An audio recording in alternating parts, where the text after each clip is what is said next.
حضرت ابو موسیٰ اشعری رضی اللہ تعالیٰ عنہ کی یہ بات سنیے، یہ بھی بخاری شریف کی حدیث ہے 1445 نمبر پہ، کہ آپ نے فرمایا، حضرت ابو موسیٰ اشعری کہتے ہیں عن النبی صلی اللہ علیہ وسلم قال علی کل مسلم صدقہ۔ اچھا، حضور نے فرما دیا بھائی ہر مسلمان پہ صدقہ ہے، اس کو صدقہ کرنا چاہیے۔ تو صحابہ کرام نے ہمارے لیے آسانیاں کی، ہر بات کا انہوں نے جواب پوچھا ہے۔ کسی صحابی نے کہہ دیا قالو یا نبی اللہ فمن لم یجد، اللہ کے رسول صدقہ دینے کے لیے تو پھر مطلب ہے کو سرمایہ ہونا چاہیے، کو پیسے ہونا چاہیے، اور جس کے پاس یہ نہ ہو تو پھر وہ کیسے صدقہ کرے گا؟ مال و دولت نہیں ہے، پیسہ نہیں، کو بندہ ہی ایسا ہے کہ آپ فرما رہے ہیں علی کل مسلم صدقہ، ہر مسلمان پہ صدقہ ہے، اس کو صدقہ کرنا چاہیے۔ اللہ کے رسول جس کے پاس صدقہ دینے کے لیے ہو ہی نہ، وہ خود صدقہ لے کے کھا رہا ہو تو پھر اس کے لیے کیا حکم ہے؟ میرے آقا علیہ السلام نے بڑی خوبصورت بات سمجھائی، اور ہر مسلمان کا صدقے میں آپ نے حصہ رکھا ہے۔ کیسے آپ نے فرمایا قال یعمل بیدہ فینفع نفسہ ویتصدق، آپ نے فرمایا ایک وہ ہوتا ہے، ایک آدمی وہ ہوتا ہے، ایک مسلمان وہ ہوتا ہے جو خود اپنے ہاتھ سے کمائی کرتا ہے، اپنے آپ کو نفع پہنچاتا ہے، پھر لوگوں کو بھی دیتا ہے۔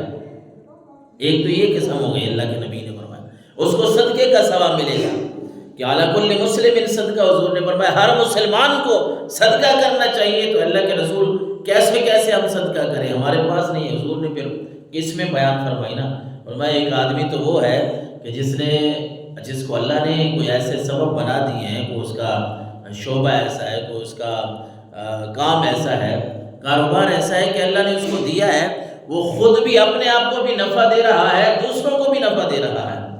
تو صحابہ کرام پھر بول پڑے عرض کی قالوا فإن لم یجد، اللہ کے رسول اس طرح ہر بندہ تو نہیں ہوتا نا، ہر بندے کا اس طرح کام نہیں ہوتا۔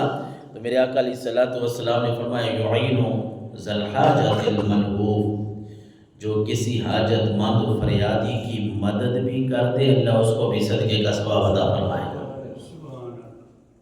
ہے یہاں پیسہ پھر جو جن کے پاس ہے ان کے لیے تو اللہ کے نبی نے فرما دیا کہ وہ اسی طرح خود بھی نفع حاصل کرتے ہیں، دوسروں کو بھی نفع دیتے ہیں۔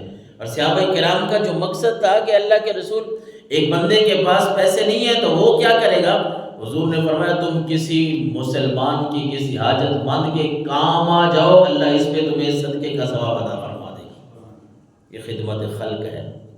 اور پھر صحابہ کرام نے پھر عرض کر دیا فإن لم یجد، اللہ کے رسول اگر کوئی کسی کے کام بھی نہ آ سکے تو پھر کیا کرے؟ کوئی ایسا آدمی ہے کہ اس کا مزاج ایسا ہے وہ کسی کے کام نہیں آ سکتا، یا اس کے پاس وقت نہیں ہے، کوئی بھی آپ کہہ لیں، ہر بندے کا اپنا اپنا مزاج ہوتا ہے نا۔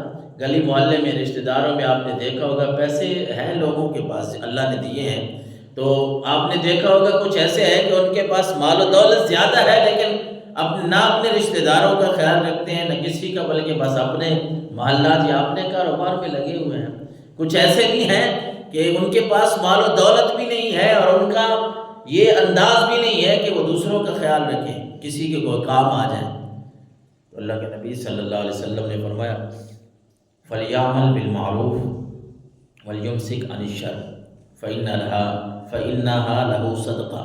حضور علیہ السلام نے فرمایا میرے صحابہ، جو بندہ یہ بھی کام نہ کر سکے نا، اس کے پاس مال و دولت نہیں، صدقہ نہیں دے سکتا، وہ کسی حاجت مند کے بھی کام نہیں آ سکتا، تو پھر صدقے کا ثواب کیسے حاصل کرے؟